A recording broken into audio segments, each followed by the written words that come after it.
Boa tarde, queridos irmãos e queridas irmãs em Jesus. Que a paz do nosso Mestre esteja em nossos corações. Vamos elevando os nossos pensamentos e sentimentos para que os bons espíritos nos assistam nesta tarde.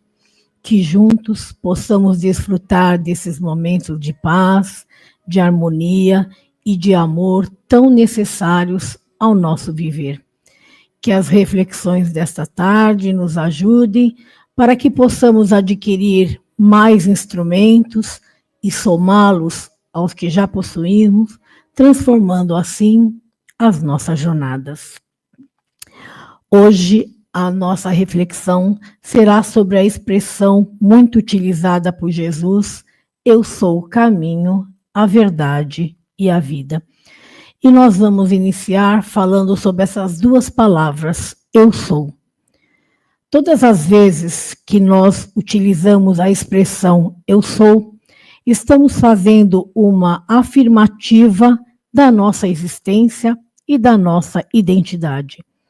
Esta é uma das expressões mais poderosas e significativas porque se refere a nós mesmos, estabelecendo uma conexão direta com a nossa essência e com a nossa individualidade.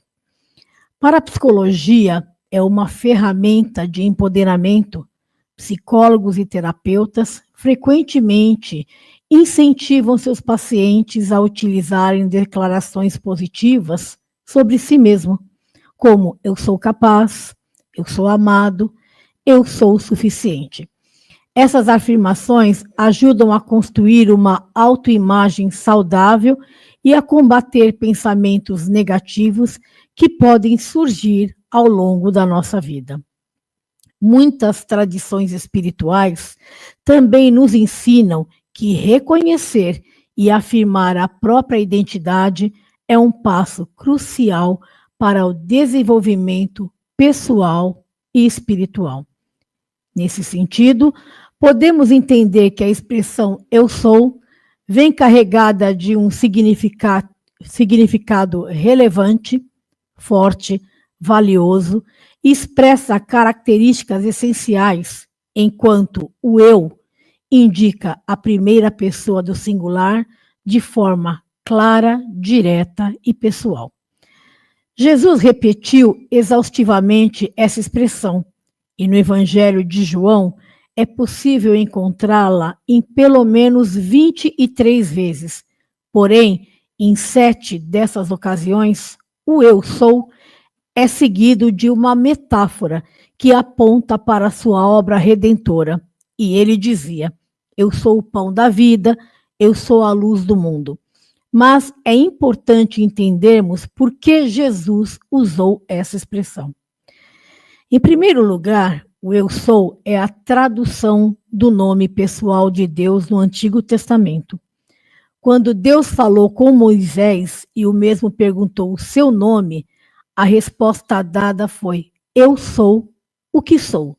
E podemos encontrar em Êxodo, no capítulo 3, versículo 14. Obviamente, o significado deste nome divino diz respeito à eternidade, soberania, autoexistência e autossuficiência de Deus. Com o tempo, os judeus começaram a considerar esse nome tão sagrado que ele tornou-se quase impronunciável. Quando as escrituras eram lidas ou copiadas, eles substituíam esse nome por Adonai, que significa meu Senhor. Por isso é tão profundo o significado de Jesus explicitamente dizer eu sou. Ao dizer eu sou, Jesus claramente fala da sua divindade, e isso explica a reação dos judeus quando Jesus usou tal expressão. Nós sabemos que Jesus é a representação máxima que nos foi dada na terra pelo Pai. E ao utilizar-se dessa expressão, ele apresentava-nos a sua condição espiritual, condição de um ser que, já tendo trilhado a caminhada, revelava suas potencialidades e toda a sua expressão divina, através de valores fundamentais de amor, de humildade, de justiça, de caridade e fraternidade. O apóstolo Paulo, em sua carta aos Colossenses, nos diz que Jesus é a imagem do Deus invisível. Se Deus para nós é inacessível, difícil de ser compreendido, o Cristo reflete em nós a imagem e a grandeza do Criador. E um dia, quando alcançarmos a perfeição e a pureza de espírito, atingiremos o estágio de compreensão de Deus e a Ele nos associando a tal ponto que seremos a verbalização ativa da sua vontade, entendendo a ação criadora do Cristo em sua inteireza. No ano de 1974, Raul Seixas e Paulo Coelho lançaram uma música chamada Gita, inspirada no livro sagrado hindu Bhagavad Gita, conhecido como um dos mais importantes textos da cultura indiana, escrito no século IV a.C. Eu vou lembrar duas estrofes onde os compositores destacam a importância da expressão eu sou, vinculada a uma metáfora ao dizerem: eu sou a luz das estrelas, eu sou a cor do luar, eu sou as coisas da vida, eu sou o desejo de amar. Eu sou o amargo da língua, a mãe, o pai e o avô, o filho que ainda não veio, o início, o fim e o meio. Para quem não conhece, eu convido a ouvi-la, porque além da melodia ser muito bonita, a letra nos leva a uma reflexão profunda sobre a existência, a identidade e a conexão do eu com o universo. Vale a pena conferir. E é também no Evangelho de João, no capítulo 14, versículo 6, que nós encontramos a frase: eu sou o caminho, a verdade e a vida, ninguém vem ao Pai a não ser por mim. Essa frase, dita por Jesus, é muito forte e profunda, porque ela sintetiza toda a jornada que nós precisamos percorrer para chegarmos ao reino de Deus. Ao dizer essas palavras, Jesus está nos oferecendo uma explicação clara da sua missão e propósito na Terra. Ele veio revelar Deus para mostrar aos homens como chegar até Ele, nos mostrando que Ele é o instrumento, é o meio e é o canal por onde flui essas três dádivas. Antes de entendermos essas dádivas, precisamos primeiramente entender que elas vêm do alto, que elas vêm de Deus e que Ele é a fonte do caminho, da verdade e da vida. E que é Jesus que conduz, que direciona, que canaliza esses dons, porque é Ele que reflete o máximo de Deus que nós somos capazes de enxergar. Jesus atingiu a comunhão perfeita entre a criatura e o Criador. E quando essa comunhão é atingida, a criatura se diviniza, se eleva, porque se torna instrumento perfeito nas mãos daquele que é perfeito. Para compreendermos essas três dádivas, precisamos olhar para essas palavras segundo o contexto bíblico. Nós vamos iniciar pelo caminho. Ao falarmos de caminho, não estamos falando de estradas, estamos falando da nossa rotina, do nosso viver, do nosso cotidiano, das coisas que nós realizamos na nossa existência. A experiência com Jesus é de caminhada, é a maneira pela qual eu vou me conduzir e atravessar a vida. Esse caminho que Jesus nos propõe é para dentro e não caminho trilhado pelas circunstâncias exteriores. Não se pode medir a evolução da nossa caminhada a partir dos aspectos exteriores, porque eles não refletem a nossa caminhada interna. Uma pessoa, por exemplo, pode estar no trabalho espírita há 40 anos, mas internamente está estagnada, nada mudou, não evoluiu espiritualmente. O contrário também pode acontecer. A pessoa pode não ter progredido muito no mundo, mas espiritualmente conseguiu mudar, encontra-se mais espiritualizada. Essa é a ideia do caminho. Então, esse caminho proposto por Jesus não pode ser medido pelos parâmetros do mundo. Como Jesus é um convite que Deus fez a toda a humanidade, Ele nos convida a seguir os seus passos através de seus ensinamentos, do seu evangelho. Contudo, seguir Jesus nem sempre é fácil.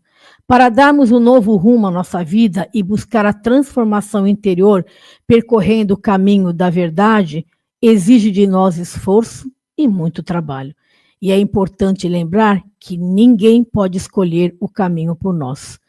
Quando começarmos a estudar e a seguir o seu evangelho, que é o maior código de moralidade existente, iniciaremos nossa jornada. Estaremos aceitando o convite para trilhar um caminho reto, porque receberemos as leis divinas e as incorporaremos no nosso viver. O caminhar de um ser humano é tudo aquilo que ele conseguiu realizar, é tudo aquilo que ele acredita, e a sua melhor trajetória, certamente, é aquela em que a criatura está em conexão, em comunhão com o seu Criador. Emmanuel, no livro Caminho, Verdade e Vida, na mensagem Façamos Nossa Luz, destaca que todos nós estamos em jornada para Deus, quer a gente saiba ou não, quer a gente queira ou não, mas os caminhos diferem muito. Ele enfatiza a importância de acendermos a nossa própria luz interior, pois sem ela é impossível encontrar o caminho para a libertação. Nós sabemos que aprender para nos aprimorarmos e que o destino de todos nós é a felicidade, mas cada um de nós tem o seu momento. Algumas pessoas caminham mais depressa, outras mais devagar. Ao longo dos séculos, através das nossas reencarnações, damos muitas voltas, andamos em círculos porque teimamos em aceitar o caminho reto das leis de Deus. Mas chega um dia em que decidimos entrar no caminho e essa decisão é definitiva. É um caminho sem volta. Quem entra nele não quer mais voltar, nunca mais. É algo diferente de tudo o que se já experimentou ou imaginou. É o caminho que Jesus nos ensinou.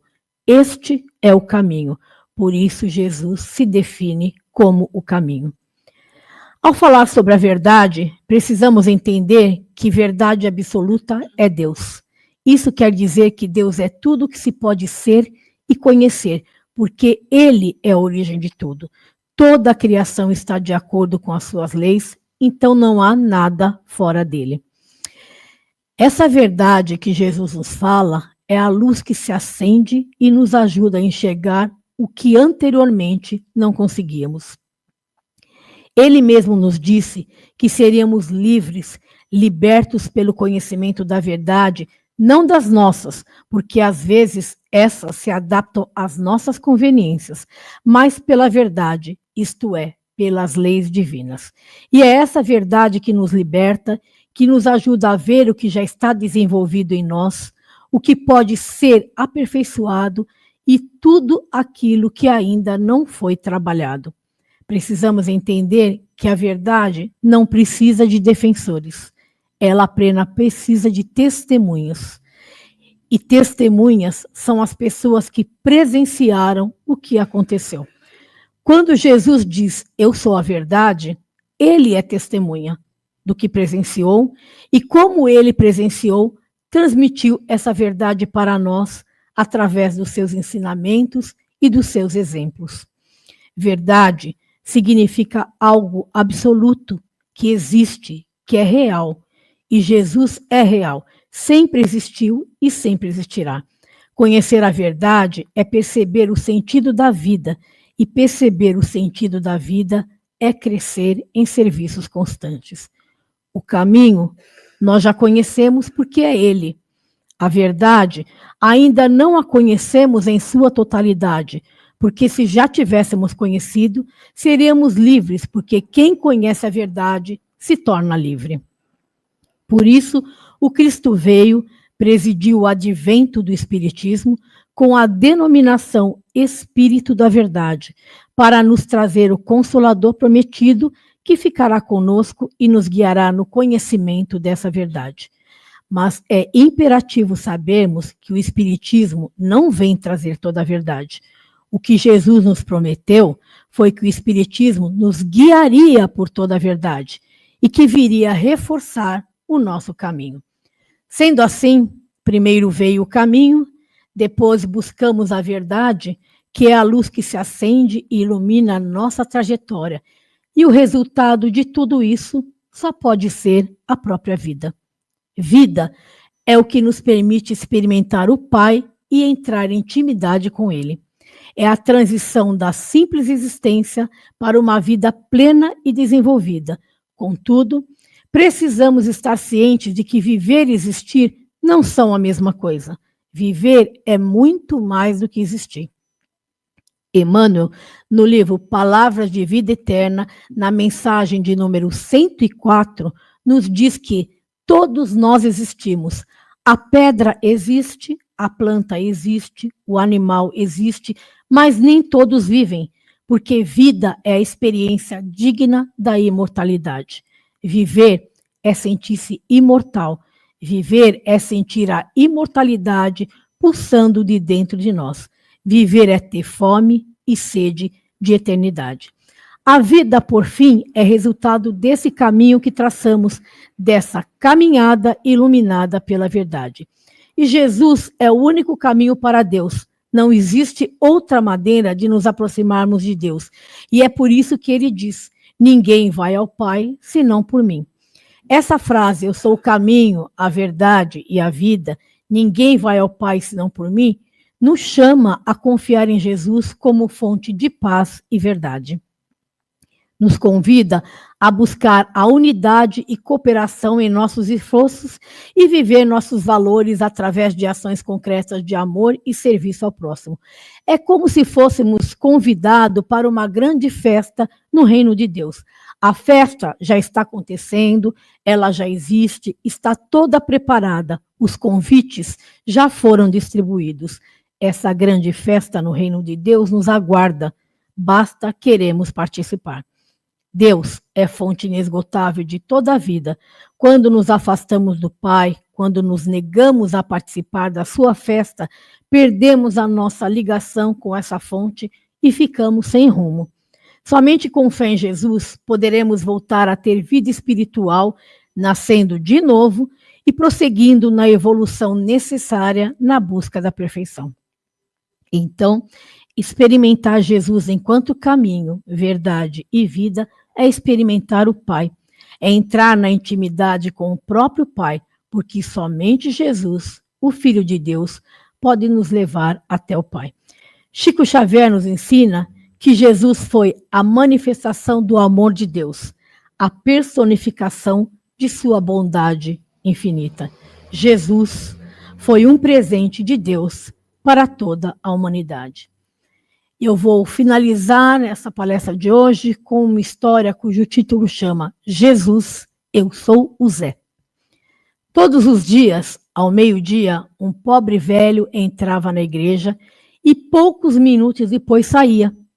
Um dia, o sacristão lhe perguntou o que ele fazia, pois ficava curioso de ver aquela criatura entrar na igreja todos os dias e logo sair. E o pobre velho lhe respondeu: venho rezar. Mas é estranho, disse o sacristão, que você consiga rezar tão depressa. Bem, retrucou o velho, eu não sei rezar aquelas orações compridas, mas todo dia ao meio-dia eu entro na igreja e falo: oi, Jesus, eu sou o Zé e vim visitar você. No minuto já estou de saída. É só uma oraçãozinha, mas tenho certeza que ele me ouve. Alguns dias depois, o Zé sofreu um acidente e foi internado no hospital. Na enfermaria, passou a exercer grande influência sobre todos. Os doentes mais tristes tornaram-se alegres e naquele ambiente onde antes só ouviam lamentos, agora muitos risos passaram a ser ouvidos. Um dia, a freira, responsável pela enfermaria, aproximou-se de Zé e comentou: os outros doentes dizem que você está sempre tão alegre, Zé. O pobre enfermo respondeu prontamente: é verdade, irmã, estou sempre muito alegre. E digo-lhe que é por causa daquela visita que eu recebo todos os dias. Ela me faz imensamente bem. A irmã ficou intrigada, já tinha notado que a cadeira encostada na cama do Zé estava sempre vazia. Aquele velho era um solitário. Ninguém vinha visitá-lo. E não tinha ninguém. Quem o visita? E a que horas? Perguntou-lhe a freira. Bem, irmã, todos os dias ao meio-dia, ele vem ficar de pé no fim da minha cama, por alguns minutos, talvez segundos, mas quando olho para ele, ele simplesmente sorri e me diz: Oi, Zé, eu sou Jesus e vim te visitar. É preciso entendermos que Jesus não espera de nós formalidades, nem orações longas ou compridas. Para chegarmos até o Pai, para nos fazermos ouvir, precisamos apenas abrir nossos corações, falar o que vai nas nossas almas, estabelecendo assim com Ele uma conexão direta, simples, pura, verdadeira, mas duradoura. Obrigado pela atenção, uma boa reunião a todos.